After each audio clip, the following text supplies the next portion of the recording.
नज़र लगती है तो लग जाए आपको, नज़र लगती है तो लग जाए आपको, हम तो आपको जी भर देखेंगे ही।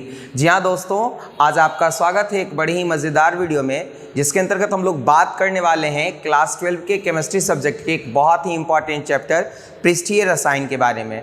और आज इस चैप्टर में हम लोग जितने भी इम्पॉर्टेंट एमसीक्यूज़ हैं सब को देखेंगे। तो आप वीडियो छोड़ करके कहीं जाइएगा मत, वीडियो के अंत तक बने रहिएगा। और यदि आपको वीडियो अच्छा लगता है तो लाइक और शेयर ज़रूर कीजिएगा। तो आइए इस सेशन के पहले सवाल के साथ हम लोग शुरुआत करते हैं। हमारा जो पहला सवाल है वो काफ़ी इंपॉर्टेंट है, बहुत ही इंपॉर्टेंट है। कई बार पूछा गया कि कोलाइडीसॉल हैं। देखिए यहाँ पे क्या है, कोलाइडीसॉल जो होते हैं बाबू वो क्या होते हैं, विषमांगी तंत्र के उदाहरण होते हैं। यानी कोलाइडीसॉल जो होते हैं वो विषमांगी सॉल होते हैं। ये बहुत ही इंपॉर्टेंट क्वेश्चन है, कई बार पूछा गया है कि कोलाइडीसॉल जो होते हैं वो क्या होते हैं, तो विषमांगी होते हैं।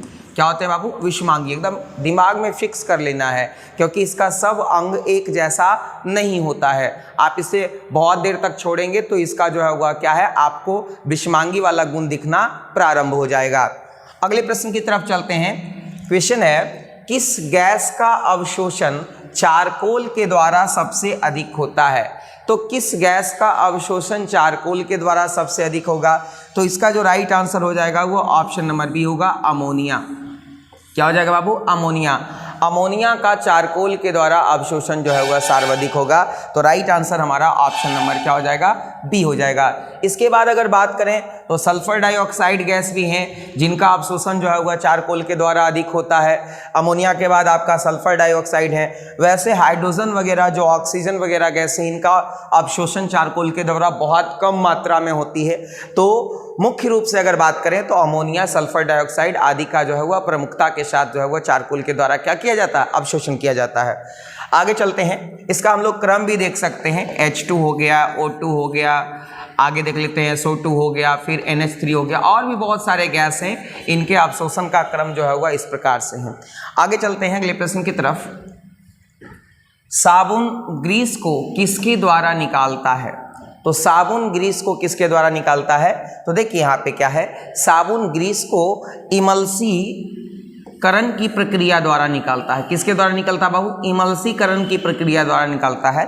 यानी राइट आंसर क्या हो जाएगा, ऑप्शन नंबर बी हो जाएगा।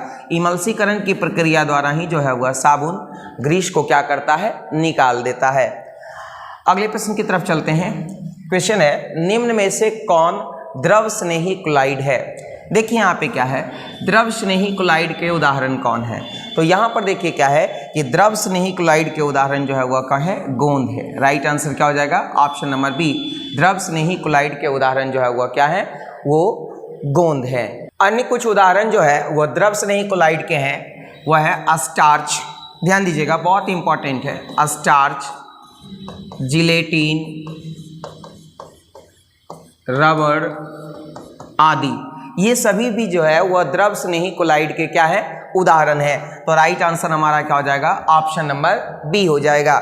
चलते हम लोग अगले प्रश्न की तरफ। हमारा अगला प्रश्न है, एक बहुस्तरीय अधिशोषण होता है। बहुस्तरीय अधिशोषण का मतलब होता है कि बड़े पैमाने पर अधिशोषण होता है। तो देखिए यहाँ पे क्या है कि अधिशोषण दो प्रकार के होते हैं, एक भौतिक अधिशोषण, एक रासायनिक अधिशोषण। तो जो हमारा भौतिक अधिशोषण होता है वो बड़े पैमाने पर होता है, और रासायनिक अधिशोषण जो है वो एक आणविक स्तर पर होता है। तो इस प्रश्न का जो राइट आंसर हो जाएगा वो ऑप्शन नंबर क्या हो जाएगा, ए हो जाएगा, कि भौतिक अधिशोषण जो है वह बहुस्तरीय पैमाने पर होता है। और इसके लिए देखिए क्या है, सबसे ज़्यादा जरूरी चीज़ क्या है कि देखिए जितना बड़ा एरिया रहेगा, है ना, अधिशोषक का जितना बड़ा एरिया रहेगा, अधिशोषण जो है वह उतना ज़्यादा होगा। पहला चीज़। दूसरा चीज़ क्या है कि जो आपके अधिशोषक हैं उनकी प्रकृति कैसी है, और दूसरा अधिशोष की प्रकृति कैसी है। तो ये दोनों चीज़ मायने रखती है। तो यहाँ पे राइट आंसर क्या हो जाएगा, ऑप्शन नंबर 1। और यहाँ पर देखिए क्या है कि अगर बात रासायनिक अधिशोषण की करते हैं, जिसको रसोवेशन भी हम लोग कहते हैं, और यहाँ पर देखिए क्या है कि ये रसोवेशन जो है, जिनको हम लोग रासायनिक अधिशोषण कहते हैं, ये एक आणविक स्तर पर होता है। क्या होता है बाबू, एक आणविक स्तर पर होता है। तो इस प्रकार से हमको ये तमाम चीज़ें, सारी चीज़ें याद रखनी है। चलते हैं अगले प्रश्न की तरफ। निम्न में से द्रव स्नेही क्लोराइड का उदाहरण है। देखिए यहाँ पे क्या है, द्रव स्नेही कोलाइड का उदाहरण। तो अभी हमने आपको बताया कि द्रव स्नेही कोलाइड के उदाहरण कौन कौन हैं। तो देखिएगा ध्यान से, आपके जिलेटिन हो गए, रबर हो गए, गोंद हो गए आदि, ये सभी जो है वह क्या है, तो ये सभी जो है वह द्रव स्नेही कोलाइड के उदाहरण। ये बहुत ही इंपॉर्टेंट सवाल है और अक्सर परीक्षा में पूछ दिए जाते हैं, तो आप निश्चित रूप से इन्हें याद रखिएगा कि द्रव स्नेही कोलाइड के उदाहरण कौन कौन हैं। अगले प्रश्न की तरफ चलते हैं। क्वेश्चन है, भौतिक अधिशोषण की क्रिया होती है। भौतिक अधिशोषण की जो क्रिया होती है बाबू, वो क्या होती है, जनरली निम्न ताप पर होती है। क्या होती है, निम्न ताप पर होती है। तो देखिए यहाँ पे क्या कहते हैं कि भौतिक अधिशोषण की जो क्रिया होती है वो निम्न ताप पर होती है। रूम टेम्परेचर पे भौतिक अधिशोषण की क्रिया हो सकती है, निम्न ताप पर होती है। और रासायनिक अधिशोषण की जो क्रिया होती है वो उच्च ताप पर होती है। ये देखिए आपका रासायनिक अधिशोषण, रासायनिक अधिशोषण। तो रासायनिक अधिशोषण की क्रिया जो है वह उच्च ताप पर और भौतिक अधिशोषण की क्रिया निम्न ताप पर या कक्षीय के ताप पर हो सकता है। देखिए एक चीज़ और मैं स्पष्ट रूप से आपको बता देना चाहता हूं कि निम्न ताप पर भी रासायनिक अधिशोषण की क्रिया जो है वह प्रारंभ हो जाती है, लेकिन रासायनिक अधिशोषण की क्रिया अधिक तेजी से, सुगमता से उच्च ताप पर ही संभव हो पाती है। इसलिए हम लोग ऐसा मानते हैं कि रासायनिक अधिशोषण की क्रिया जो है वह उच्च ताप पर संभव होगी और भौतिक अधिशोषण की क्रिया कमरे के ताप या उसके आसपास के ताप पर जो है वह क्या हो जाती है, प्रारंभ हो जाती है। तो यहाँ पे राइट आंसर क्या हो जाएगा, ऑप्शन नंबर क्या हो जाएगा, वो 1 हो जाएगा। और भौतिक अधिशोषण की क्रिया के लिए 20 किलो जूल पर मोल से 40 किलो जूल पर मोल जो है वह एनर्जी की आवश्यकता होती है। बाकी जो है वह रासायनिक अधिशोषण के लिए और अधिक 40 किलो जूल से भी अधिक ऊर्जा की क्या होती है, आवश्यकता होती है। चलते हम लोग अगले प्रश्न की तरफ। क्वेश्चन है, टाइलिन नामक एंजाइम का स्रोत है। देखिए यहाँ पे क्या है, टाइलिन नामक एंजाइम जो है वह हमारे लार ग्रंथि से निकलता है और ये कह सकते हैं कि ये जीव का एक प्रकार का लार है जो हमारे भोजन पचने में क्या होता है, सहायक होता है। ये एक प्रकार का जो है वह क्या है, एंजाइम उत्प्रेरक है। तो राइट आंसर क्या हो जाएगा, ऑप्शन नंबर सी हो जाएगा। ये जो टाइलिन नामक जो आपका एंजाइम है ये आपका लार एंजाइम है, जीव के लार से निकलने वाला एंजाइम है जो कि भोजन पचने में क्या होता है, सहायक होता है। अगले प्रश्न की तरफ चलते हैं। कोलाइड घोल उदाहरण है। कोलाइडल घोल जो है वह उदाहरण है। तो अभी हमने आपको बताया कि जितने भी कोलाइडल घोल हैं सब विषमांगी घोल के क्या है, उदाहरण हैं। कोलाइडी घोल जो है वह विषमांगी घोल के क्या है बाबू, उदाहरण है। तो इस प्रश्न का राइट आंसर क्या हो जाएगा, ऑप्शन नंबर बी हो जाएगा कि कोलाइडी घोल विषमांगी तंत्र के उदाहरण हैं या विषमांगी घोल के उदाहरण हैं। अगले प्रश्न की तरफ चलते हैं। क्वेश्चन है, कोलाइडी अवस्था की जानकारी दी थी। तो कोलाइडी अवस्था की जानकारी जो है वह सबसे पहले थॉमस ग्राहम ने दी थी। किसने दी थी बाबू, थॉमस ग्राहम ने। तो इस प्रश्न का जो राइट आंसर हो जाएगा वो ऑप्शन नंबर क्या हो जाएगा, सी हो जाएगा कि कोलाइडी अवस्था की जानकारी किसने दी थी, तो थॉमस ग्राहम ने। अगले प्रश्न की तरफ चलते हैं। आइसक्रीम बनाते समय जिलेटिन मिलाते हैं।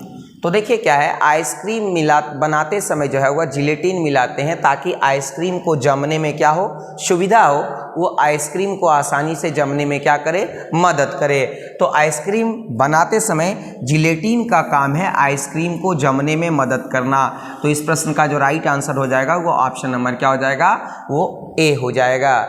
अगले प्रश्न की तरफ चलते हैं। हमारा अगला क्वेश्चन है, ठोस में द्रव परिक्षेपित कोलाइड तंत्र कहलाता है। यहाँ पर देखिए क्या है, ध्यान से समझिएगा कि अगर परिक्षेपण माध्यम आपका क्या है, ठोस, और परिक्षिप्त प्रावस्था जो है वह आपका क्या है, तो परिक्षिप्त प्रावस्था आपका द्रव है। तो ये किस प्रकार के कोलाइड बनेंगे, तो ध्यान से देखिएगा, ये जो कोलाइड बनेंगे वो आपका जेल बनेगा। क्या बनेगा, जेल। ये बहुत इंपॉर्टेंट सवाल है।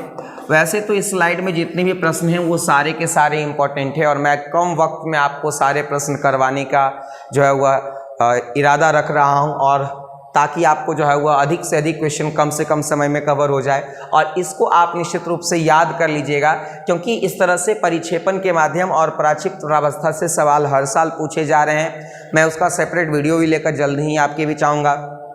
तो यहाँ पे इसका राइट आंसर क्या हो जाएगा, तो यहाँ पे इसका राइट आंसर हो जाएगा ऑप्शन नंबर ए हो जाएगा। जो इमल्सन होते हैं, इस इमल्सन में जो है वह प्राक्षिप्त प्रावस्था भी द्रव होता है और परिक्षेपण का माध्यम भी क्या होता है, द्रव होता है। इमल्सन में प्राक्षिप्त प्रावस्था और परिक्षेपण का माध्यम दोनों क्या होता है बाबू, द्रव होता है। अगले प्रश्न की तरफ चलते हैं। क्वेश्चन है दूध है। तो देखिए यहाँ पे क्या है कि दूध जो है वह इमल्सन का उदाहरण है। किसका उदाहरण है, इमल्सन का उदाहरण है। इमल्सन का उदाहरण है। सबसे पहले तो ये याद रखना, इमल्सन को हम लोग पायस भी बोलते हैं। क्या बोलते हैं बाबू, उसको पायस बोलते हैं। तो दूध जो है वह इमल्सन का उदाहरण है। अब देखिए यहाँ पे क्या है कि दूध जो है वह क्या होता है कि जल में परिक्षेपित वसा का उदाहरण है। राइट आंसर क्या हो जाएगा, ऑप्शन नंबर 1। यहाँ पर देखिए क्या है, दूध जो है वह इमल्सन का उदाहरण है और ये जल में परिक्षेपित वसा या जल में परिक्षेपित तेल का क्या है, उदाहरण है। यहाँ पे अगर आप देखेंगे तो आपका परिक्षेपण का माध्यम जो है, परिक्षेपण का माध्यम जो है वह आपका जल होता है और परिक्षिप्त प्रावस्था भी जो है, प्राक्षिप्त प्रावस्था भी जो है वह आपका क्या होता है, तेल या वसा जो भी कह सकते हैं, वो भी आपका क्या होता है, द्रव होता है। तो राइट आंसर ऑप्शन नंबर क्या हो जाएगा, ए हो जाएगा। अगले प्रश्न की तरफ चलते हैं। किसी आयन की कोलाइडी को स्कंदित करने की क्षमता निर्भर करती है। बहुत अच्छा क्वेश्चन है, बहुत इंपॉर्टेंट क्वेश्चन है। आप एकदम ध्यान से देखिएगा, तमाम क्वेश्चन इस वीडियो में इंपॉर्टेंट है। किसी आयन की कोलाइडी को स्कंदित करने की क्षमता निर्भर करती है। यानी देखिए क्या है कि कौन आयन का जो है कोलाइड को स्कंदित करने, कोई आयन है और उस आयन को कोलाइड को स्कंदित करने की क्षमता किस पर निर्भर करती है। तो देखिए दो चीज़ पर निर्भर करती है। पहला कि उसका आवेश क्या है और दूसरा उसकी मात्रा क्या है। जैसे सपोज कीजिए, मान लीजिए कि यहाँ पे हमारा कोई कोलाइड है और ये कोलाइड ऋण आवेशित है। एकदम अच्छा से समझिएगा, प्यार से समझिएगा। अब ये कोलाइड ऋण आवेशित है, तो अब इस पर आपको जो है वह क्या है, कौन सा मिलाना पड़ेगा, कोई भी आयन ऐसा मिलाना पड़ेगा जो धन आवेशित हो, तब तो जो है वह इसका क्या होगा, स्कंदन या अपक्षेपण होगा। तो यहाँ पर अगर कोलाइड तंत्र ऋण आवेशित है तो आपको धनावेशित मिलाना पड़ेगा, और धनावेशित मिलाना पड़ेगा आपको वैद्युत अपघट्य। तो धनावेशित जब आप मिलाएंगे इसको, तब जा करके इसका स्कंदन या अपक्षेपण होगा। अब देखिए, इसका आवेश जितना ज़्यादा रहेगा और इसकी मात्रा जितनी ज़्यादा रहेगा, अब एकदम थोड़ी सी मात्रा में अगर आप मिलाएंगे धनावेश को, तो पूरा को स्कंदित तो नहीं कर पाएगा। तो मात्रा भी इसका जो है वह क्या होनी चाहिए, सही होनी चाहिए, और आवेश भी क्या होनी चाहिए, अधिक होनी चाहिए। जैसे देखिए यहाँ पे क्या है, अगर हम बात कर ले Al3+ की, Al3+ ये ज़्यादा स्कंदित करेगा, Ba2+, Na+। अब देखिए जिसका आवेश ज़्यादा रहेगा वो ज़्यादा स्कंदित या अपक्षेपित करेगा कोलाइडी विलयन को। तो यहाँ पे राइट आंसर क्या हो जाएगा, ऑप्शन नंबर सी हो जाएगा। मात्रा एवं आवेश, मात्रा और आवेश दोनों के दोनों जो है वह कोलाइड तंत्र को स्कंदित करने की जो है वह मतलब क्षमता रखता है, और दोनों पर जो है वह कोलाइड कणों का स्कंदन क्या करता है, निर्भर करता है। अगले प्रश्न की तरफ चलते हैं। प्लैटिनम का उपयोग निम्न में से किस रासायनिक क्रिया में किया जाता है। तो देखिए यहाँ पे क्या है कि प्लैटिनम का उपयोग तो देखिए बहुत सारे रासायनिक क्रियाओं में उत्प्रेरक के रूप में किया जाता है, लेकिन प्लैटिनम का उपयोग जो है वह अमोनिया से नाइट्रिक अम्ल बनाने में, जो ओस्टवाल्ड विधि है, वो ओस्टवाल्ड विधि में हम लोग करते हैं।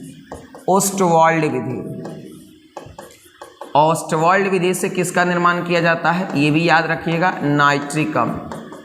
ओस्टवाल्ड विधि से किसका निर्माण किया जाता है, नाइट्रिक अम्ल का निर्माण किया जाता है। बाकी अगर आप देखेंगे तेल को वसा में बदलने के लिए निकेल उत्प्रेरक का, एथाइन को जो है वह क्या है, एथीन में बदलने के लिए, देखिए यहाँ पे ध्यान से, एथाइन को एथीन में बदलने के लिए भी निकेल चूर्ण का प्रयोग किया जाता है। शर्करा का जल अपघटन कराने के लिए हम लोग जो है वह क्या करते हैं कि शर्करा का जल अपघटन कराने के लिए जो है वह इन्वर्टेज नामक उत्प्रेरक का क्या करते हैं, प्रयोग करते हैं। तो इस प्रकार से हम लोगों को ये तमाम चीज़ें क्या करनी है, याद रखनी है। यहाँ पे राइट आंसर क्या हो जाएगा, ऑप्शन नंबर ए हो जाएगा। देखिए आप लोगों को जो है दो टॉपिक यहाँ से पढ़ लेना अच्छे से, एक औद्योगिक उत्प्रेरक एक औद्योगिक उत्प्रेरक और दूसरा एंजाइम उत्प्रेरक। एंजाइम उत्प्रेरक, ये दोनों से प्रश्न परीक्षा में अक्सर रहते हैं, तो आप इसको निश्चित रूप से क्या कर लीजिएगा, याद कर लीजिएगा। चलते हम लोग अगले प्रश्न की तरफ। हमारा अगला क्वेश्चन है, देखिए यहाँ पे आर्सेनिक सल्फाइड के सॉल के अवक्षेपण की क्षमता निम्न में से किस विलयन में अधिकतम होगी। तो देखिए यहाँ पे ये जो आपका धातु है और धातु के जो सल्फाइड हैं, ये आपके ऋणावेशित सॉल के उदाहरण है। किसके उदाहरण है बाबू? ऋणावेशित सॉल या ऋणावेशित कोलाइड के उदाहरण है। तो इसको अस्कंदित या अवक्षेपित करने के लिए आपको कोई धनावेशित सॉल डालना पड़ेगा। अब जरा सा ध्यान से देखिएगा, आप ये समझ लीजिए कि यहाँ पे जो हमारे ऋणावेशित सॉल हैं, ये ऋणावेशित सॉल के उदाहरण कौन कौन हैं? तो देखिए, चाहे वह कॉपर हो, कॉपर के सॉल हो, गोल्ड के सॉल हो, गोल्ड के सॉल हो, या स्टार्च हो, जिलेटिन हो, क्या हो, जिलेटिन हो, रबड़ हो, ठीक है ना। ये तमाम जो है वह आपके क्या है, तो ये तमाम, आप चारकोल को भी ले सकते हो, चारकोल हो, ये सभी जो है वह क्या है, ऋणावेशित सोल के उदाहरण हैं। अब इनको स्कंदित या अवक्षेपित करने के लिए कोई आपको धनावेशित आयन डालना पड़ेगा। तो अब देखिए, धनावेशित आयन में वो धनावेशित आयन जो है वह इसका स्कंदन या अवक्षेपण अधिक जल्दी करेगा, जिसका आवेश क्या हो, अधिक हो। तो आवेश देखिए यहाँ पे क्या है, एल्युमिनियम के पास 3 आवेश है, सोडियम के पास 1 आवेश, पोटेशियम के पास 1 आवेश और कैल्शियम के पास 2 आवेश। तो स्वाभाविक है कि यहाँ पर जो है वह इसका स्कंदन या अवक्षेपण जो है वह किसके द्वारा जल्दी किया जाएगा, तो AlCl3 द्वारा। यानी राइट आंसर क्या हो जाएगा, ऑप्शन नंबर 1। इस तरह के सवाल बहुत ही ज़्यादा इंपॉर्टेंट है, कई बार पूछे जाते हैं, इसलिए आप निश्चित रूप से इसे याद रखिएगा। अगले प्रश्न की तरफ चलते हैं। निम्न में से धनावेशित सॉल का उदाहरण है। तो धनावेशित सॉल का उदाहरण कौन है जी? जिलेटिन तो ऋणावेशित सॉल है, आपको याद रखना, ऋणावेशित सॉल। अब देखिए, आपका हेमोग्लोबिन, जिसको हम लोग रक्त बोलते हैं, हीमोग्लोबिन रक्त जो है वह आपका क्या है, तो रक्त आपका जो है वह धनावेशित सॉल का उदाहरण है। और फेरिक हाइड्रोक्साइड, ये दोनों के दोनों धनावेशित सॉल का उदाहरण है। या राइट आंसर ऑप्शन नंबर 1 और ऑप्शन नंबर सी, ये दोनों के दोनों जो है वह क्या है, तो धनावेशित सॉल के क्या है, उदाहरण है। धनावेशित सॉल के क्या है, उदाहरण है।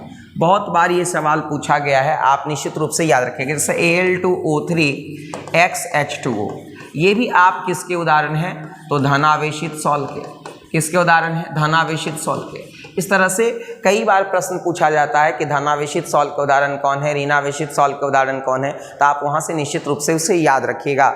चलते अगले प्रश्न की तरफ। लैंगमुर आइसोथर्म के अनुसार दाब बढ़ाने पर अधिशोषित गैस की मात्रा क्या होती है। तो लैंगमुर ने जो है, जो वक्र दिया था अधिशोषण को लेकर के, एक संबंध दिया था, उसके अनुसार से कि अगर आप दाब बढ़ाते हैं तो अधिशोषण गैस की मात्रा क्या होती है, बढ़ती है। सब कुछ कीजिए कि हमारा कोई बर्तन है और इस बर्तन में हमने जो है वह क्या किया है कि इस बर्तन में हमने कोई, देखिए यहाँ पे कोई अधिशोषक ले लिया है और इस अधिशोषक की सतह पर बहुत सारे जो है वह क्या है, अधिशोष्य हैं। अब यहाँ पर जैसे ही हम लोग प्रेशर बढ़ाएंगे तो अधिशोषण क्या होगा, बढ़ेगा। तो यहाँ पर राइट आंसर क्या हो जाएगा, तो यहाँ पर राइट आंसर हमारा ऑप्शन नंबर 1 हो जाएगा। क्या हो जाएगा बाबू, ऑप्शन नंबर 1 हो जाएगा। कि आप जब भी आप जो है वह दाब बढ़ाएंगे तो दाब बढ़ाने पर क्या होता है कि इनके जो है वह क्या होता है, अधिशोषण में वृद्धि होती है। यानी राइट आंसर क्या हो जाएगा, तो राइट आंसर हमारा ऑप्शन नंबर क्या हो जाएगा, 1 हो जाएगा। अगले प्रश्न की तरफ चलते हैं। क्वेश्चन है, अधिशोषण की प्रक्रिया होती है। तो देखिए, सबसे पहली बात तो आपको ये याद रखना है कि अधिशोषण एक पृष्ठीय घटना है। अधिशोषण क्या है बाबू, पृष्ठीय घटना। जैसे सपोज कीजिए ये कोई अधिशोषक है और इस अधिशोषक की सतह पर देखिए यहाँ पे ये आपका क्या है, अधिशोषक है। ये आपका अधिशोषक है और अधिशोषक मोस्टली ठोस कंसीडर किया जाता है। और ये जो आपका अधिशोष्य है, ये आपके क्या हैं, अधिशोष्य हैं। और ये अधिशोष मोस्टली गैस या क्या होते हैं, द्रव होते हैं। अब देखिए क्या है कि ये जो अधिशोषण की प्रक्रिया होती है ये पृष्ठ तक ही होती है, इसके स्थूल भाग में प्रवेश नहीं करता है। इसके स्थूल भाग में प्रवेश नहीं करता है। तो अधिशोषण एक पृष्ठीय घटना है। सबसे पहला तो राइट आंसर यहाँ पे क्या हो जाएगा, ऑप्शन नंबर बी हो जाएगा। और अधिशोषण पृष्ठीय घटना होने के साथ साथ क्या है कि यह ऊष्माक्षेपी प्रक्रम है। यह भी कई बार पूछा गया है कि ऊष्माक्षेपी प्रक्रम है, यानी अधिशोषण की प्रक्रिया जो है वह क्या होती है बाबू, वो ऊष्माक्षेपी होती है। ये बहुत ही VVI सवाल है, आप निश्चित रूप से इसे याद रखिएगा कि अधिशोषण की प्रक्रिया जो है वह ऊष्माक्षेपी होती है और अधिशोषण एक पृष्ठीय घटना का क्या है, उदाहरण है। अगले प्रश्न की तरफ चलते हैं। पाइसी कारक करता है, तो पाइसी कारक का काम क्या है बाबू, तो पाइसी कारक का काम है पायस को स्थिर करना। उसको क्या करना, स्थिर करना, उसको अस्थायी करना। तो पाइसी कारक का मूल काम क्या है कि पाइसी कारक का मूल काम है पायस को स्थिर करना, यानी राइट आंसर यहाँ पे क्या हो जाएगा, ऑप्शन नंबर ए हो जाएगा। और ये पाइसी कारक पायस को क्या करते हैं, स्थिर करने का, अस्थायी करने का क्या करते हैं, काम करते हैं। अगले प्रश्न की तरफ चलते हैं।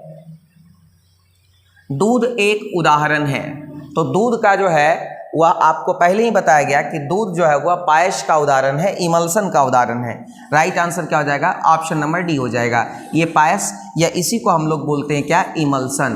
पायस या इमल्सन का उदाहरण है। इसमें आपको बता ही दिए हमने कि प्राक्षिप्त प्रावस्था और परिक्षेपण का माध्यम, देखिएगा ध्यान से, प्राक्षिप्त प्रावस्था भी आपका जो है वह क्या होता है, ध्यान से देखिएगा, प्राक्षिप्त प्रावस्था भी आपका द्रव होता है और परिक्षेपण का माध्यम, परिक्षेपण का माध्यम भी आपका क्या होता है, द्रव होता है।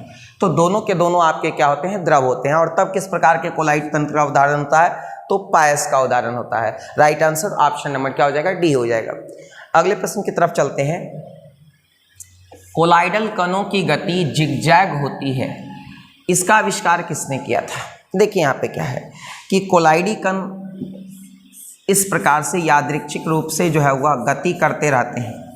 इस गति को हम लोग जो है वह ब्राउनी गति कहते हैं और इस गति की खोज ब्राउन ने किया था, इसलिए इसको हम लोग ब्राउनी गति के नाम से जानते हैं। यहाँ पे बहुत इंपॉर्टेंट क्वेश्चन है ये, और पूछा जाता है कि ब्राउनी गति किसे कहते हैं। तो देखिए कोलाइड तंत्र को आप जब माइक्रोस्कोपिक लेवल पे देखेंगे, अल्ट्रा माइक्रोस्कोप से देखेंगे, तो वहाँ पे देखेंगे कि कोलाइड के कण जो है वह यादृच्छिक रूप से क्या करते रहते हैं, गति करते रहते हैं। और यादृच्छिक रूप से गति करते रहते हैं तो आपको ये पता चलेगा कि इस गति की खोज जो है वह किसने की थी, ब्राउन ने की थी, इसलिए इसको ब्राउनी गति कहते हैं। आगे चलते हैं अगले प्रश्न की तरफ। विलायक स्नेही कोलाइड कहलाता है, विलायक स्नेही कोलाइड कहलाता है। तो जो विलायक से स्नेह रखने वाला कोलाइड होता है उसको हम लोग क्या कहते हैं, तो लायोफिलिक कोलाइड कहते हैं। क्या कहते हैं बाबू, लायोफिलिक कोलाइड। फिलिक का मतलब होता है स्नेह करना, और जो आपका विलायक से नफरत करने वाला या विलायक से थोड़ा सा डिस्टेंस रखने वाला जो कोलाइड होता है उसको हम लोग क्या बोलते हैं, लायोफोबिक कोलाइड। तो इस प्रश्न का फिलहाल राइट आंसर क्या हो जाएगा, ऑप्शन नंबर 1 हो जाएगा। फिलिक का मतलब होता है प्यार करना और फोबिक का मतलब होता है नफरत करना या दूर रहना, दूर रहना या नफरत करना या परहेज करना। चलते अगले प्रश्न की तरफ। क्वेश्चन है विलायक विरागी कोलाइड कहलाता है। आ गया वो प्रश्न। विलायक विरागी कोलाइड कहलाता है जो उससे दूर रहने का प्रयास करता है, जो विलायक से थोड़ा सा डिस्टेंस मेंटेन करने का काम करता है, उसको बोलते हैं लायोफोबिक कोलाइड। राइट आंसर यहाँ पे क्या हो जाएगा, option number B, lyophobic colloid. Option number B बिल्कुल सही जवाब है। अगले प्रश्न की तरफ चलते हैं। कोलाइड कणों की आकृति रहती है, तो कोलाइड कणों की आकृति रहती है, ध्यान से देखिएगा। तो कोलाइड कणों की जो आकृति रहती है बाबू वो 10⁻⁻7 से 10⁻⁻5 सेंटीमीटर तक रहती है। बहुत इंपॉर्टेंट क्वेश्चन है, बहुत बार पूछा गया है कि कोलाइड कणों की जो आकृति रहती है वो 10⁻⁻7 सेंटीमीटर से 10⁻⁻5 सेंटीमीटर तक रहती है। देखिए निलंबन का जो आकार होता है, निलंबन कणों का जो आकार होता है वो 10⁻⁻5 सेंटीमीटर से बड़ा होता है। 10⁻⁻5 सेंटीमीटर से क्या होता है, बड़ा होता है। अब बात हम लोग जो है वह वास्तविक विलयन के कणों की कर लेते हैं। तो वास्तविक विलयन के जो कण होते हैं उनका आकार जो होता है, उनका आकार जो होता है वो 10⁻⁻7 सेंटीमीटर से सेमी से छोटा होता है। तो इस प्रकार से राइट आंसर हमारा यहाँ पे क्या हो जाएगा, ऑप्शन नंबर ए हो जाएगा। अगले प्रश्न की तरफ चलते हैं। क्वेश्चन है जो पदार्थ जल का पृष्ठ तनाव कम कर देता है। जल के पृष्ठ तनाव को कम कर देने वाला पदार्थ क्या कहलाता है?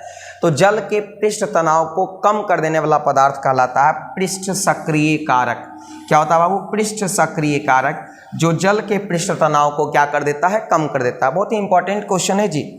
आप इन तमाम प्रश्नों को बार बार आप देख लीजिए वीडियो, ताकि याद हो जाए। और आई होप सो कि इस स्लाइड के बाद, इस सेशन के बाद, इस वीडियो के बाद आपका कोई भी प्रश्न पृष्ठीय रसायन चैप्टर से नहीं छूटेगा।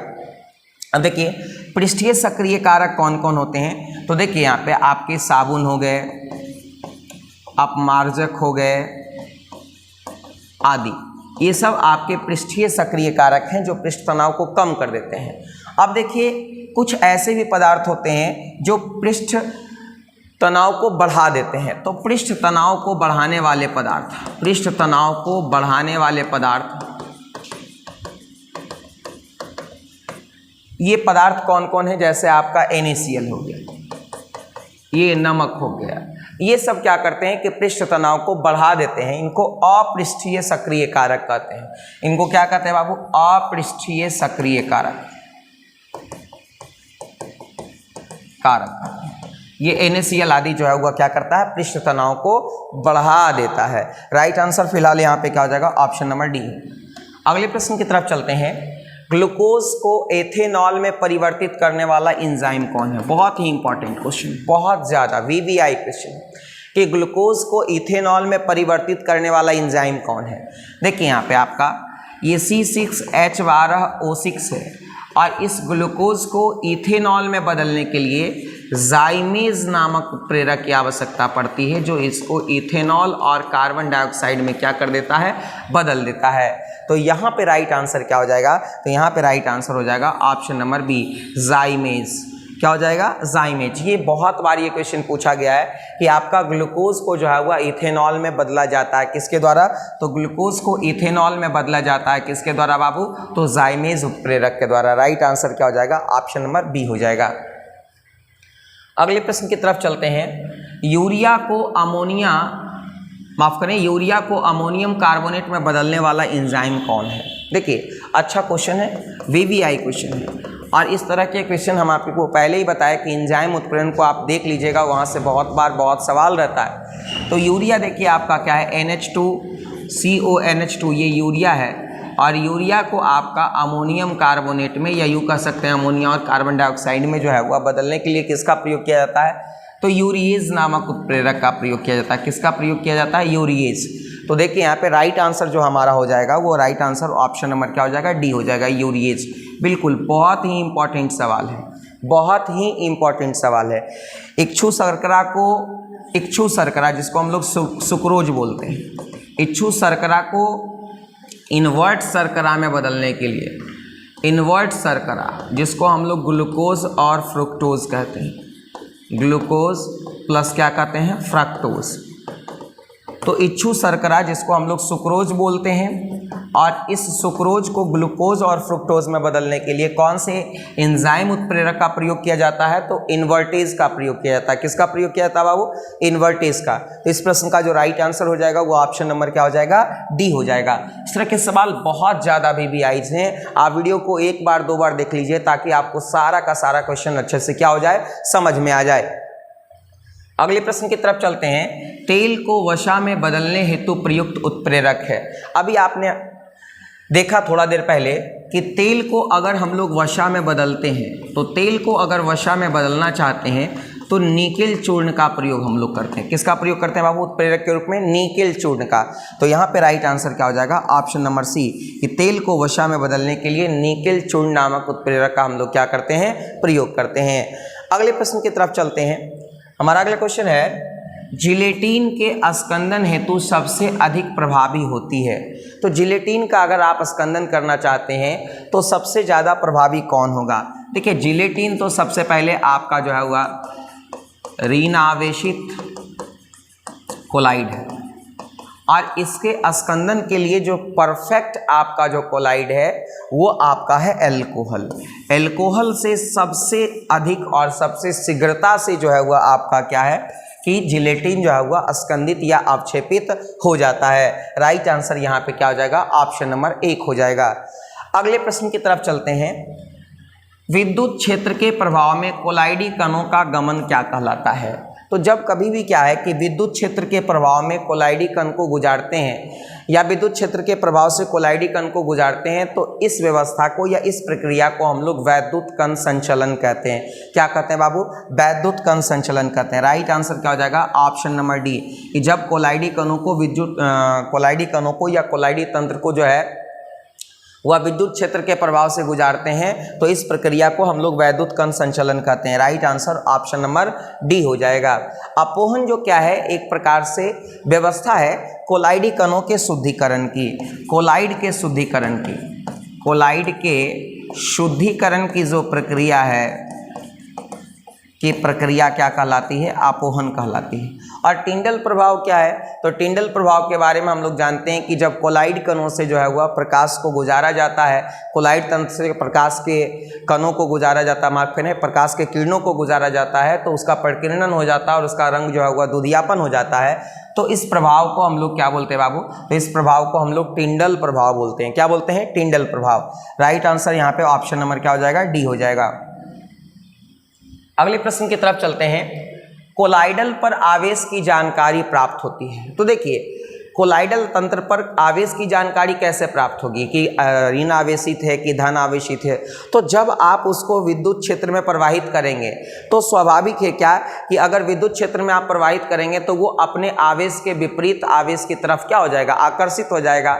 और इस प्रकार से हमको पता चल जाएगा कि कोलाइड तंत्र पर कौन सा क्या है, आवेश है। तो इसको जानने के लिए आपको जो है वह क्या करना पड़ेगा, तो वैद्युत कण संचलन की प्रक्रिया से गुजरना पड़ेगा। तो राइट आंसर क्या हो जाएगा, ऑप्शन नंबर बी, कि कोलाइडल पर आवेश की जानकारी प्राप्त करने के लिए जो है वह वैद्युत कण संचलन की प्रक्रिया को क्या करना होगा, अपनाना होगा।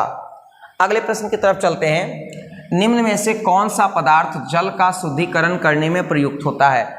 जल के शुद्धिकरण में कौन से पदार्थ का प्रयोग किया जाता है। तो देखिए यहाँ पे ब्लीचिंग पाउडर का भी प्रयोग जो है वह डीस्टरलाइज करने में जो है वह करते हैं और फिटकरी का भी प्रयोग करते हैं। तो फिटकरी और जल कहीं ना कहीं दोनों का प्रयोग हम लोग जो है वह जल के शुद्धिकरण में करते हैं। तो राइट आंसर हमारा ऑप्शन नंबर क्या हो जाएगा, डी, यानी ए और सी, फिटकरी और ब्लीचिंग पाउडर, ये दोनों का जो है वह प्रयोग हम लोग जल के शुद्धिकरण में करते हैं। अब देखिए यहाँ पे क्या है, आपका ब्लीचिंग पाउडर का सूत्र क्या होता है, CaOCl2। कई बार ये भी पूछा जाता है तो आप इसको निश्चित रूप से क्या कर लीजिएगा, आप याद कर लीजिएगा। और यहाँ पर देखिए जब कैल्शियम हाइड्रोक्साइड को क्लोरीन के साथ 40 डिग्री टेम्परेचर पर जो है अभिक्रिया कराते हैं तो CaOCl2 यानी ब्लीचिंग पाउडर का क्या होता है, निर्माण होता है। और ब्लीचिंग पाउडर में लगभग 35% जो है वह क्या होता है बाबू, क्लोरीन होता है। ये भी आपको याद रखना है, ये भी क्वेश्चन बहुत बार पूछा गया। फिटकरी का भी सूत्र याद रखना है, यह एक आपका जो है वह क्या है, द्विक लवण का उदाहरण है।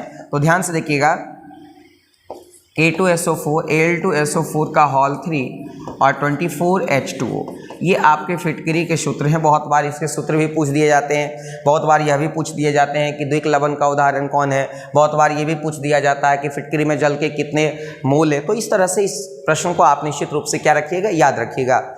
चलते हैं अगले प्रश्न की तरफ। क्वेश्चन है, शीश कक्ष प्रक्रम में प्रयुक्त उत्प्रेरक है। देखिए यहाँ पे क्या होता है कि लेड चैम्बर प्रोसेस भी अंग्रेजी में इसको बोलते हैं, लेड चैम्बर प्रोसेस। अब ये लेड चैम्बर जो प्रोसेस होता है, इस लेड चैम्बर प्रोसेस में क्या होता है, एक तरह से सबसे पहले आप जान लीजिए कि इस प्रोसेस द्वारा सल्फ्यूरिक अम्ल की प्राप्ति होती है। किसकी प्राप्ति होती है, सल्फ्यूरिक अम्ल की प्राप्ति। ये भी एक क्वेश्चन बन सकता है ना जी कि लेड चैम्बर प्रोसेस या शीश कक्ष विधि द्वारा किसकी प्राप्ति होती है, तो इसके द्वारा जो है वह सल्फ्यूरिक अम्ल की प्राप्ति होती है। और देखिए यहाँ पे क्या है कि सल्फर डाइऑक्साइड को सल्फर ट्राइऑक्साइड में बदलने के लिए, तो यहाँ पर सल्फर डाइऑक्साइड को सल्फर ट्राइऑक्साइड में बदलने के लिए नाइट्रोजन डाइऑक्साइड उत्प्रेरक की क्या होती है, आवश्यकता होती है। तो यहाँ पे राइट आंसर क्या हो जाएगा, ऑप्शन नंबर 1 NO2। क्लियर है। एक क्वेश्चन यहाँ से और भी रह सकता है, आपसे याद रखिएगा। NO2 का जो रंग होता है वो भूरा होता है। कई बार पूछा गया है कि NO2 का रंग कैसा होता है, तो NO2 का रंग क्या होता है, भूरा होता है। MnO2 को ब्लैक ऑक्साइड भी कहते हैं। क्या कहते हैं बाबू, ब्लैक ऑक्साइड, या इसका एक और नाम है पाइरोलूसाइड। कई बार जो है वह पूछ देता है कि पाइरोलुसाइड का सूत्र क्या है, या पाइरोलुसाइड किसका अयस्क है, तो मैग्नीज का अयस्क है। बात हम लोग HNO3 की कर लेते हैं, तो HNO3 एक्वा फोर्टिस है, इसका एक और नाम क्या है, एक्वा फोर्टिस। ये जो है वह क्या है, ये एक भास्मिक अम्ल है। क्या बाबू, एक भास्मिक अम्ल है, यह भी पूछा जाता है, एक भास्मिक अम्ल है, और ये ऑक्सीकारक की तरह कार्य करता है, ऑक्सीकारक की तरह। और नाइट्रिक अम्ल को किस विधि द्वारा प्राप्त किया जाता है, ओस्टवाल्ड विधि द्वारा। किस विधि द्वारा प्राप्त किया जाता है, ओस्टवाल्ड विधि द्वारा। तो ये भी आपको क्या करना है, याद रखना है। और यहाँ पर देखिए ये सल्फ्यूरिक अम्ल है, इस सल्फ्यूरिक अम्ल को हम लोग बैटरी अम्ल भी कहते हैं। क्या कहते हैं बाबू, बैटरिक अम्ल भी कहते हैं। ये द्विभाषमिक अम्ल है, ये आपका क्या है, द्विभाषमिक अम्ल है, और इसको संपर्क विधि द्वारा बनाया जाता है। ये भी आपको याद रखना। बहुत सारा प्रश्न है, बहुत सारा कंसेप्ट है, अगर तमाम ऑप्शन पे डिस्कशन होने लगे तो काफ़ी लंबा वक्त लग जाएगा। तो इसका राइट आंसर क्या हो जाएगा, ऑप्शन नंबर 1 हो जाएगा। बहुत ही ज़्यादा इंपॉर्टेंट कंसेप्ट है सारा क्वेश्चन। आगे चलते हैं अगले प्रश्न की तरफ। एंजाइम का मुख्य अवयव होता है, तो देखिए यहाँ पे क्या है, एंजाइम का जो मुख्य अवयव होता है वो प्रोटीन होता है। यानी एंजाइम कुछ और नहीं, प्रोटीन होते हैं। क्या होते हैं बाबू, प्रोटीन। तो राइट आंसर यहाँ पे क्या हो जाएगा, ऑप्शन नंबर 1 हो जाएगा। ये सवाल भी बहुत बार पूछा गया है, याद रखेंगे आप इसे। गैसों का ठोस सतह पर भौतिक अधिशोषण का कारण होता है। देखिए यहाँ पे ये आपके जो है वह ठोस हैं, और इनकी सतह पर जो है वह गैसों का क्या हो रहा है, अधिशोषण हो रहा है। तो ये क्या कहलाएंगे, अधिशोषक कहलाएंगे। और अधिशोषक क्या होते हैं, ठोस। और अधिशोष्य अगर मान लो कि अधिशोष्य है, तो अधिशोष्य जो है वो या तो गैस होंगी या तो क्या होंगे, द्रव होंगे। अब देखिए ये जो आपका अभिक्रिया होती है, ये जो प्रक्रिया होती है, ये वैन डर वाल्स के द्वारा होती है। किसके द्वारा होती है, वैन डर वाल्स के द्वारा। क्योंकि यहाँ पे बात हम लोग भौतिक अधिशोषण की कर रहे हैं, तो भौतिक अधिशोषण जो है वह वैन डर वाल्स के कारण संभव होता है। तो यहाँ पे राइट आंसर क्या हो जाएगा, ऑप्शन नंबर सी हो जाएगा। यानी भौतिक अधिशोषण जो है वह वैन डर वाल्स का क्या है, परिणाम है। अगले प्रश्न की तरफ चलते हैं। पैलेडियम द्वारा हाइड्रोजन का अवशोषण कहलाता है। तो देखिए यहाँ पे क्या है, पैलेडियम जो है वह आपका क्या है, एक ठोस पदार्थ है। अब इस पर आप हाइड्रोजन गैस का क्या करा रहे हैं, ये H2 एक गैस है, तो अवशोषण करा रहे हैं। तो पैलेडियम जो है वह बहुत अधिक मात्रा में हाइड्रोजन गैस का क्या कर लेता है, अवशोषण कर लेता है। और ये यहाँ पे जो है वह हाइड्रोजन काफ़ी प्रभावी हो जाता है। तो ये अवशोषण की जो प्रक्रिया है वो कहीं ना कहीं इनके सतहों तक सिमट करके ही रह जाती है। तो इसको हम लोग अधिशोषण कहेंगे। क्या कहेंगे बाबू, अधिशोषण। यानी राइट आंसर ऑप्शन नंबर क्या हो जाएगा, बी हो जाएगा। अगले प्रश्न की तरफ चलते हैं। यदि परिक्षिप्त प्रावस्था ठोस और परिक्षेपण का माध्यम गैस हो तो किस प्रकार का कोलाइड बनेगा। ये बहुत ही ज़्यादा इंपॉर्टेंट सवाल है। मैं बार बार बोल रहा हूँ, मैं किन किन प्रश्नों में VVIs लगाऊं, सारा का सारा प्रश्न VVIs है। इसलिए आप बिना लगाए भी सभी प्रश्न को जो है वह VVIs अंडर कंसिडरेशन रखेंगे। तो यहाँ पर देखिए, यदि प्राक्षिप्त प्रावस्था ठोस और परिक्षेपण का माध्यम गैस हो तो किस प्रकार का कोलाइड होगा। तो देखिए यहाँ पे क्या है, अगर परिक्षिप्त प्रावस्था क्या है, ठोस है, और परिक्षेपण का माध्यम क्या है, गैस है, तो हमारा जो कोलाइड तंत्र बनेगा वो क्या बनेगा, एरोसोल बनेगा। क्या बनेगा बाबू, एरोसोल। राइट आंसर क्या हो जाएगा, ऑप्शन नंबर ए हो जाएगा। जेल में क्या होता है कि आपका परिक्षेपण का माध्यम ठोस होता है और परिक्षिप्त प्रावस्था क्या होता है, द्रव होता है। तो यहाँ पर देखिएगा, जेल आपका क्या बनता है, परिक्षेपण का माध्यम, परिक्षेपण माध्यम ठोस और प्राक्षिप्त प्रावस्था द्रव होता है। तो इस प्रकार से राइट आंसर क्या हो जाएगा, ऑप्शन नंबर ए हो जाएगा। चलते हम लोग अगले प्रश्न की तरफ। हमारा अगला प्रश्न है, द्रव स्नेही कोलाइड अस्थायी होने का कारण है। तो देखिए यहाँ पे क्या है कि द्रव स्नेही कोलाइड के अस्थायी होने का 2 कारण है। पहला कारण क्या है कि कोलाइड कणों पर जो आवेश है वो आवेश, और दूसरा कारण क्या है कि इनका विलायक योजन, विलायक योजन यानी विलायक से जोड़ने की जो क्षमता है। ये 2 कारण इनके अस्थायित्व के हैं। तो द्रव स्नेही कोलाइड के अस्थायी होने का कारण कौन कौन हो जाएगा बाबू। तो देखिए जो ऑप्शन है उसके हिसाब से कणों पर आवेश, एक तो ये हो जाएगा कि कणों पर आवेश इनके अस्थायित्व के कारण है, और दूसरा क्या है, कणों पर परिक्षेपण माध्यम की क्या है, परत। तो कणों पर परिक्षेपण माध्यम की परत भी जो है वह इसके अस्थायी होने का कारण है। और दूसरा कारण क्या है, कणों पर आवेश। तो दोनों का दोनों आंसर क्या है, सही है। आपको एग्जाम में इस तरह से विकल्प नहीं दिया जाएगा, आपको मोस्टली ऑप्शन नंबर डी दिया जाएगा, आप आसानी से उसको क्या करेंगे, मार लेंगे। बट यहाँ पे राइट आंसर क्या हो जाएगा, ऑप्शन नंबर 1 और ऑप्शन नंबर डी दोनों होगा। अगले प्रश्न की तरफ चलते हैं। यदि परिक्षिप्त प्रावस्था द्रव और परिक्षेपण का माध्यम द्रव हो तो किस प्रकार का कोलाइड होगा। तो देखिए आपको बताया गया कि यदि परिक्षिप्त प्रावस्था और परिक्षेपण का माध्यम दोनों का दोनों द्रव हो तो हमारा जो कोलाइड बनेगा वो बनेगा इमल्सन। क्या बनेगा बाबू, इमल्सन। और इसको हम लोग पायस भी बोलते हैं। और इसका सबसे बेहतर उदाहरण कौन है, दूध। कई बार पूछा गया है ना, कई बार पूछा गया है कि जो है वह दूध किस प्रकार के कोलाइड तंत्र का उदाहरण है, तो दूध इमल्सन का उदाहरण है। राइट आंसर ऑप्शन नंबर 1 हो जाएगा। अगले प्रश्न की तरफ चलते हैं। क्वेश्चन है, निम्न में से कौन सा विलायक कोलाइडी नहीं है। तो निम्न में से कौन सा विलायक कोलाइडी नहीं है, देखिए जी, तेल और पानी का बिल्कुल कोलाइड बनेगा, दूध और पानी का बिल्कुल कोलाइड बनेगा, थम्स अप ये ऑलरेडी कोलाइड है। लेकिन जो सादा पानी है, नॉर्मल वाटर है, ये सादा पानी जो नॉर्मल वाटर है ये कोलाइड नहीं, ये क्या है, कोलाइड नहीं है। राइट आंसर क्या हो जाएगा, ऑप्शन नंबर डी हो जाएगा। अगले प्रश्न की तरफ चलते हैं। क्वेश्चन है, रक्त पर आवेश पाया जाता है। आपको पता है कि रक्त में क्या रहता है, हीमोग्लोबिन,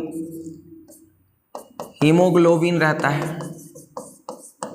ना। और इसमें कौन सा धातु पाया जाता है, लोहा, ये भी याद रखना है।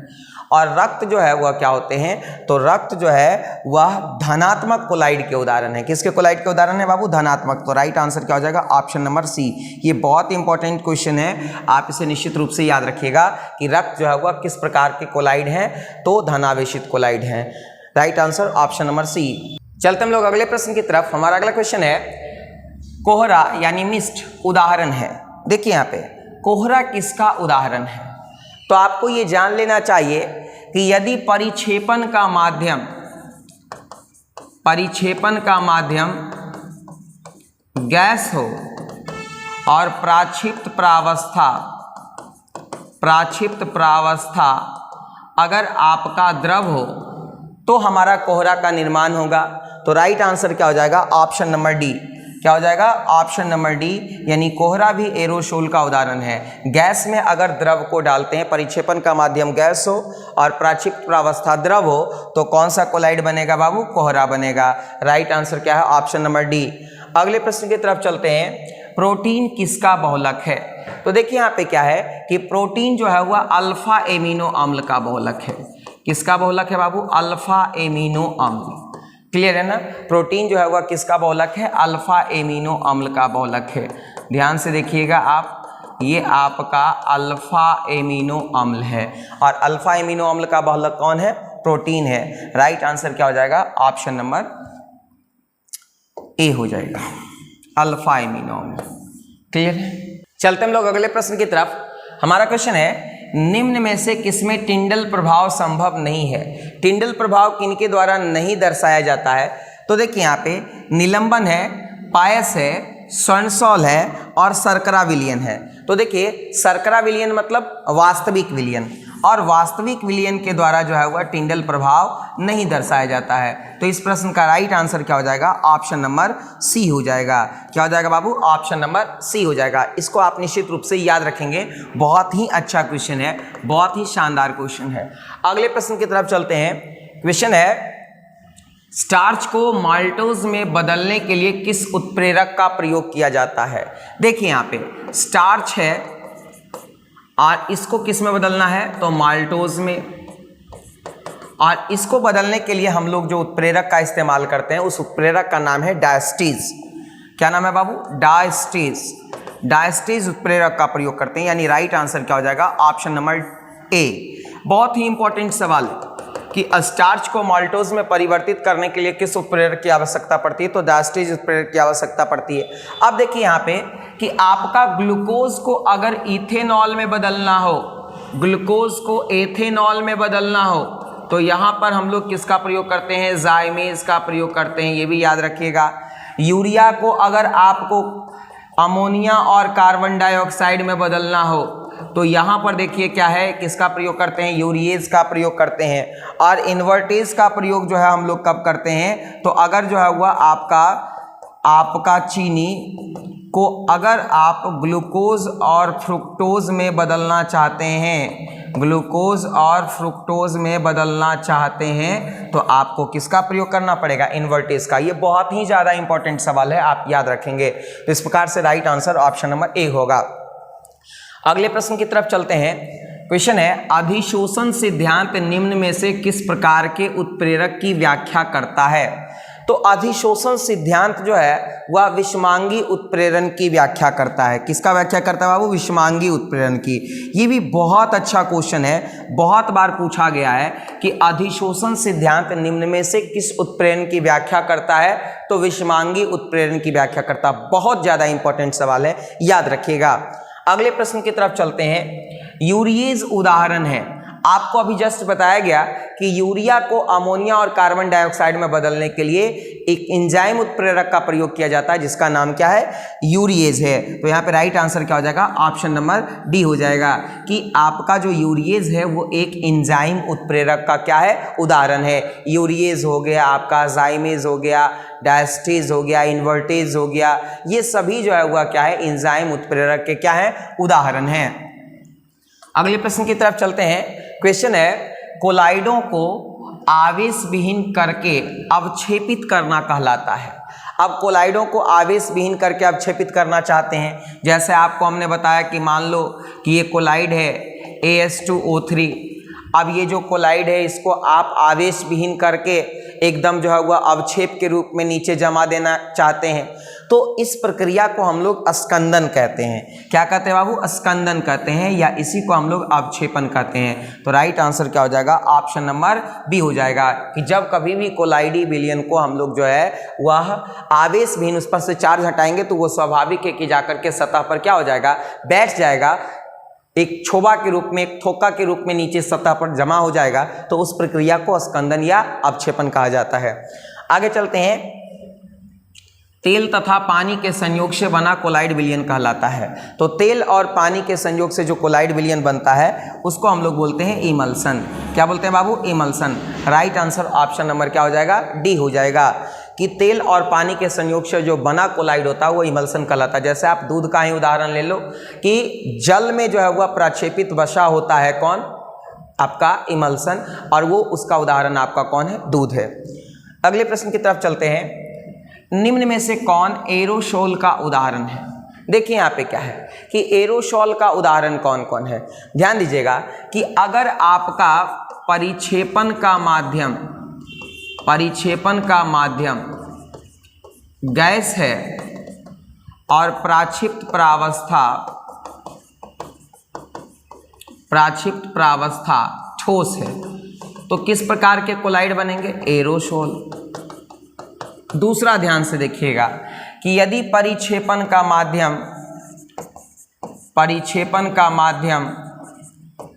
द्रव है और प्राक्षिप्त प्रावस्था गैस है तो भी किस प्रकार के कोलाइड बनेंगे? तो भी एरोसोल बनेंगे।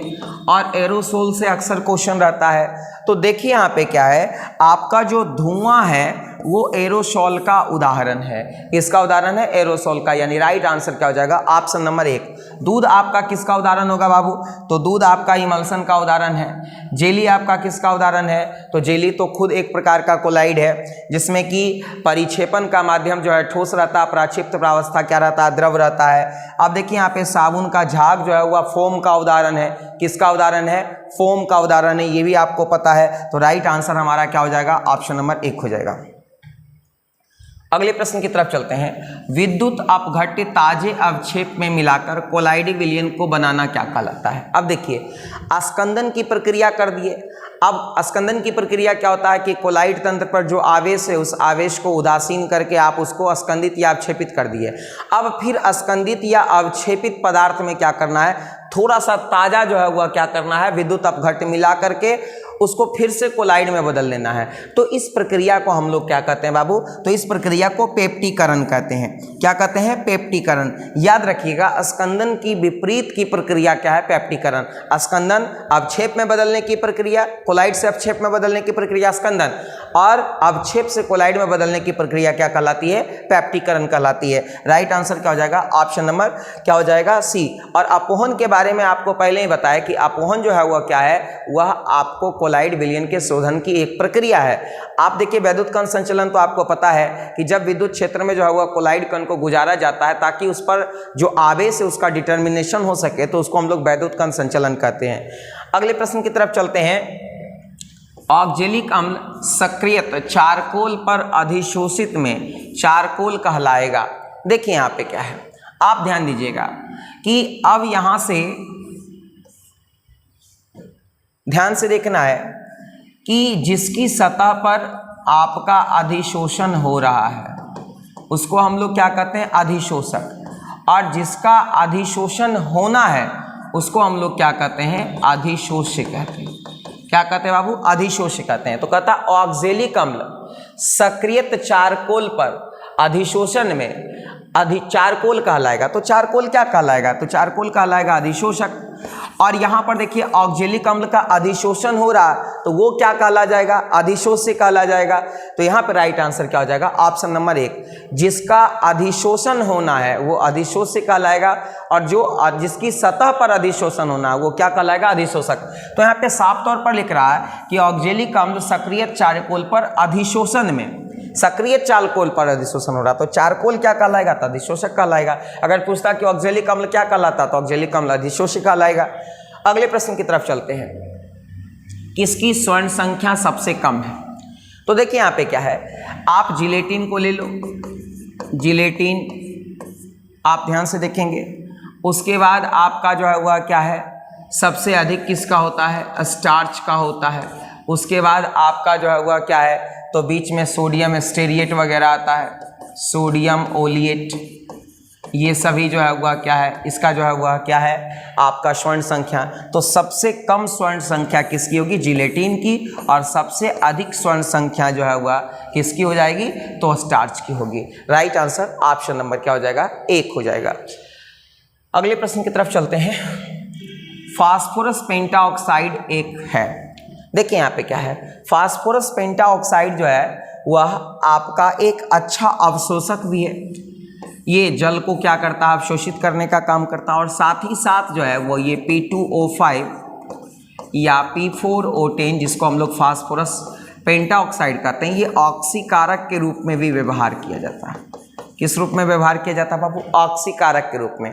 तो दोनों चीज़ आपको याद रखना है कि ये अवशोषक के रूप में भी कार्य करता है और ऑक्सीकारक के रूप में भी कार्य करता है। इस तरह का सवाल अक्सर परीक्षा में पूछा जाता है, इसलिए आप निश्चित रूप से इसे क्या रखेंगे? याद रखेंगे।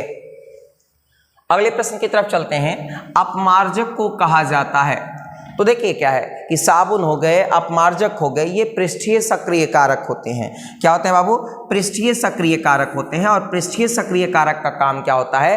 पृष्ठ तनाव को कम कर देना। इनका काम क्या है? पृष्ठ तनाव को कम करना, पृष्ठ तनाव को कम करना। क्लियर हो गया? अब जैसे देखिए हम आपको बताए कि जैसे NaCl हो गए, KCl हो गए, ये पृष्ठ तनाव को बढ़ा देते हैं। पृष्ठ तनाव को बढ़ाना इनका काम है। क्लियर है? तो यहाँ पर राइट आंसर क्या हो जाएगा? ऑप्शन नंबर 1 हो जाएगा। अगले प्रश्न की तरफ चलते हैं। क्वेश्चन है, जब एक द्रव दूसरे द्रव में श्लेषावीय स्थिति में वितरित रहता है तो ऐसे विलयन को कहा जाता है। तो ध्यान से देखिएगा, जब एक विलयन दूसरे विलयन में श्लेषावीय स्थिति में जो है वह मिले हुए रहते हैं तो इसको हम लोग क्या कहते हैं? तो इसको हम लोग पायस या इमल्सन कहते हैं। मतलब परिक्षेपित प्रावस्था और परिक्षेपण का माध्यम दोनों जब आपका क्या हो? द्रव हो, तो वो पायस या इमल्सन कहलाता है। राइट आंसर क्या हो जाएगा? ऑप्शन नंबर 1 हो जाएगा। अगले प्रश्न की तरफ चलते हैं। वह क्रिया जिसमें कोलाइडल कण अवक्षेपित होते हैं, वह क्रिया जिसमें कोलाइडी कण अवक्षेपित होते हैं, तो उन प्रक्रिया को क्या कहते हैं? स्कंदन। स्कंदन या इसी का दूसरा नाम है अवक्षेपण। क्या नाम है बाबू? अवक्षेपण। और इसके एक विपरीत प्रक्रिया है, उस प्रक्रिया का नाम क्या है? पेप्टीकरण। ये भी आपको क्या करना है? याद रखना है। चलते हैं अगले प्रश्न की तरफ। क्वेश्चन है, टिंडल प्रभाव प्रदर्शित होता है। टिंडल प्रभाव प्रदर्शित होता है, देखिएगा यहाँ पे क्या है कि टिंडल प्रभाव जो है वह कोलाइडी विलयन के द्वारा क्या किया जाता है, दर्शाया जाता है। तो राइट आंसर क्या हो जाएगा, ऑप्शन नंबर सी हो जाएगा कि टिंडल प्रभाव कोलाइडी विलयन द्वारा प्रदर्शित किया जाता है। अगले प्रश्न की तरफ चलते हैं। अधिशोषण में मुक्त ऊर्जा कहलाती है। तो अधिशोषण तो आपको बताए कि अधिशोषण जो है वह एक ऊष्माक्षेपी प्रक्रम है। अधिशोषण क्या बाबू, एक ऊष्माक्षेपी प्रक्रम है और अधिशोषण की प्रक्रिया में जो ऊष्मा मुक्त होती है उसको अधिशोषण ऊर्जा बोलते हैं। क्या बोलते हैं उसको, अधिशोषण ऊर्जा बोलते हैं। राइट आंसर क्या हो जाएगा, ऑप्शन नंबर सी हो जाएगा। अगले प्रश्न की तरफ चलते हैं। माध्यम में कोलाइडी कणों की अनियमित गति कहलाती है। देखिएगा ध्यान से, माध्यम में कोलाइडी कणों की अनियमित गति कहलाती है। देखिए, जब कभी भी आप कोलाइडी कण को लेते हैं और उसको अल्ट्रा माइक्रोस्कोप से देखेंगे तो उसकी जो गति है यादृच्छिक रूप से इस तरह से होती है। तो इस गति को हम लोग जो है वह कौन सी गति कहते हैं, तो इस गति को ब्राउनियन गति कहते हैं। क्या कहते हैं बाबू, ब्राउनियन गति। यानी राइट आंसर ऑप्शन नंबर क्या हो जाएगा, डी हो जाएगा। अगले प्रश्न की तरफ चलते हैं। H2S प्रवाहित करने पर यदि कोलाइडी गंधक का पीला अवक्षेप प्राप्त हो तो कोलाइडी विलयन की प्रकृति होगी। ये भी अच्छा क्वेश्चन है कि अगर हाइड्रोजन सल्फाइड प्रवाहित करने से कोलाइडी गंधक का पीला अवक्षेप प्राप्त होता है तो समझ जाना है क्या कि कोलाइडी विलयन की प्रकृति कैसी थी, ऑक्सीकारक थी। यानी राइट आंसर क्या हो जाएगा, ऑप्शन नंबर 1 हो जाएगा। अगले प्रश्न की तरफ चलते हैं। क्वेश्चन है, किसी कोलाइडी विलयन में वैद्युत अपघट्य मिलाने पर, कोई भी कोलाइडी विलयन है और उस कोलाइडी विलयन में अगर आप वैद्युत अपघट्य मिला देते हैं तो वैद्युत अपघट्य मिलाने के बाद स्वाभाविक है कि उसका जो है वह स्कंदन या अवक्षेपण होना क्या हो जाएगा, प्रारंभ हो जाएगा। क्या हो जाएगा, प्रारंभ हो जाएगा। अब देखिए क्या है, वैद्युत अपघट्य मिला है तो उसमें ऋण आयन और धन आयन दोनों रहते हैं। कोलाइडी कण पर एक विशेष आवेश रहता है, चाहे वह धन आयन रहे या ऋण आयन रहे। तो स्वाभाविक है कि विद्युत अपघट्य के जो आयन होंगे उससे वो संयोग करके उदासीन होगा और अवक्षेपित या स्कंदित हो जाएगा। तो राइट आंसर क्या हो जाएगा, ऑप्शन नंबर सी हो जाएगा। आगे चलते हैं अगले प्रश्न की तरफ। चिमनी से निकलने वाला धुआं उदाहरण है। तो अभी जस्ट हमने बताया आपको कि ये धुआं जो है वह किस प्रकार के कोलाइडी तंत्र का उदाहरण है। तो धुआं जो है वह एरोसॉल का उदाहरण है। यह आपको याद रखना है कि धुआं किस प्रकार के कोलाइडी तंत्र का उदाहरण है, एरोसॉल। और एरोसॉल क्या होता है कि आपका गैस में ठोस का उदाहरण है। यहाँ पे राइट आंसर क्या हो जाएगा, ऑप्शन नंबर डी। क्या हो जाएगा बाबू, ऑप्शन नंबर डी, गैस में ठोस का उदाहरण है। बिल्कुल, धुआं एरोसोल का उदाहरण है। यानी परिक्षेपण का माध्यम गैस और प्राक्षिप्त प्रावस्था क्या होगा, ठोस होगा। अगले प्रश्न की तरफ चलते हैं। झाग में परिक्षेपण माध्यम एवं परिक्षिप्त प्रावस्था की दशा है। तो झाग में क्या होता है, देखिए यहाँ पे कि जब कभी भी आप द्रव में गैस को डाल देते हो, तो द्रव में गैस को डाल देते हो तो उस परिस्थिति में जो है वह क्या होता है कि द्रव में गैस को डालोगे तो आपका झाग उत्पन्न हो जाएगा। तो इसका राइट आंसर जो है वह ऑप्शन नंबर क्या हो जाएगा, डी हो जाएगा। कि जो झाग होता है या जो फोम होता है उसमें आपका परिक्षेपण का माध्यम क्या होता है, द्रव होता है, और प्राक्षिप्त प्रावस्था आपका क्या होता है, तो गैस होता है। राइट आंसर क्या हो जाएगा, ऑप्शन नंबर डी हो जाएगा। अगले प्रश्न की तरफ चलते हैं। जांतव झिल्ली में छन जाने वाला विलयन कहलाता है। यानी जो जंतुओं के जो स्किन होते हैं, जंतुओं के जो चर्बी होते हैं, उनमें जो है वह कौन सा विलयन जो है वह छन सकता है। तो देखिए क्या है, आप याद रखिएगा, निलंबन तो नहीं छनेगा क्योंकि इनके कणों का आकार काफ़ी बड़ा होता है। कोलाइडी विलयन के कण भी नहीं छनेंगे और अवक्षेप के विलयन भी नहीं छपेंगे। तो एक समांगी विलयन ही छप सकता है, जिसको हम लोग जो है वह वास्तविक विलयन कह सकते हैं। तो राइट आंसर ऑप्शन नंबर क्या हो जाएगा, ए हो जाएगा। अगले प्रश्न की तरफ चलते हैं। जब प्रकाश पुंज कोलाइडी विलयन से गुजारा जाता है, तो जब प्रकाश पुंज कोलाइडी विलयन से गुजारा जाता है और उसका अवलोकन प्रकाश के किरण के रास्ते से समकोण दिशा से करते हैं तो उसका रंग दुधियापन प्रतीत होता है। तो इस प्रभाव को हम लोग जो है वह टिंडल प्रभाव कहते हैं। और ये प्रभाव जो है वह किसके कारण होता है, तो ये प्रभाव जो है वह प्रकाश के प्रकीर्णन के कारण संभव होता है। तो इसका जो राइट आंसर होगा वो ऑप्शन नंबर क्या होगा, सी होगा। यानी प्रकाश के प्रकीर्णन के कारण ही टिंडल प्रभाव संभव होता है। और ये कब होता है, जब कोलाइडी विलयन से हम लोग प्रकाश के पुंज को गुजारते हैं। अगले प्रश्न की तरफ चलते हैं। स्वर्ण सॉल का रंग नीले से लाल कर देता है? सबसे पहले देखिए स्वर्ण सॉल आपका जो है वह क्या है, तो ऋणात्मक कोलाइड का उदाहरण है। स्वर्ण सोल हो गया, कॉपर सोल हो गया, सिल्वर सोल हो गया, ये सब ऋणात्मक सोल का उदाहरण है। और इसका जो है वह स्वर्ण सोल का रंग नीले से लाल करने का जो श्रेय जाता है वो 10% नमक यानी 10% NaCl का जो विलयन होता है, 10% NaCl का विलयन जो होता है, जिनको हम लोग जो है वह एक रक्षक प्रणाली के तौर पर देखते हैं, तो वो क्या करते हैं कि स्वर्ण सॉल का रंग नीले से क्या कर देता है, लाल कर देता है। अगले प्रश्न की तरफ चलते हैं। कोई उत्प्रेरक रासायनिक क्रिया का वेग एवं दर। देखिए उत्प्रेरक कोई भी हो, उत्प्रेरक का डेफिनेशन इतना सा है कि उत्प्रेरक वह पदार्थ है जो रासायनिक अभिक्रिया के वेग को प्रभावित करता है और खुद को रासायनिक अभिक्रिया के पश्चात अपरिवर्तित रखता है। अब देखिए यहाँ पे क्या है कि प्रभावित करने का मतलब ये होता है कि उसके वेग को बढ़ा भी सकता है, उसके वेग को घटा भी सकता है। अब धन उत्प्रेरक है तो उसके वेग को बढ़ा देगा और ऋण उत्प्रेरक है तो उसके वेग को क्या करेगा, घटा देगा। तो यहाँ पे राइट आंसर क्या हो जाएगा कि बढ़ा घटा दोनों सकता है। अगर अभिक्रिया चल रही है तो उस समय ये उसके वेग को बढ़ा भी सकता है और क्या कर सकता है, घटा भी सकता है। अगले प्रश्न की तरफ चलते हैं। क्वेश्चन है x/m तथा p के मध्य वक्र कहलाती है। तो x/m और p के मध्य के वक्र को हम लोग जो है अधिशोषण समतापी वक्र कहते हैं, जो कि आपका फ्रेंडलिक के द्वारा दिया गया था। तो इसका राइट आंसर क्या हो जाएगा, ऑप्शन नंबर ए हो जाएगा। और ये बहुत ही इंपॉर्टेंट क्वेश्चन है, आप याद रखिएगा। ये फ्रेंडलिक समतापी वक्र का जो है वह एक क्या है, रिलेशन है, संबंध है। तो दोस्तों उम्मीद करते हैं कि आज का ये वीडियो आपको काफ़ी अच्छा लगा होगा, आपको बहुत मजा आया होगा, आपके लिए काफ़ी बेनिफिशियल होगा। तो आप वीडियो को लाइक कर दीजिए, शेयर कर दीजिए और यदि आप हमारे चैनल पर नए हैं तो सब्सक्राइब करके बेल आइकन को जरूर दबा दीजिए। आज के लिए इतना ही, बहुत बहुत धन्यवाद आपका।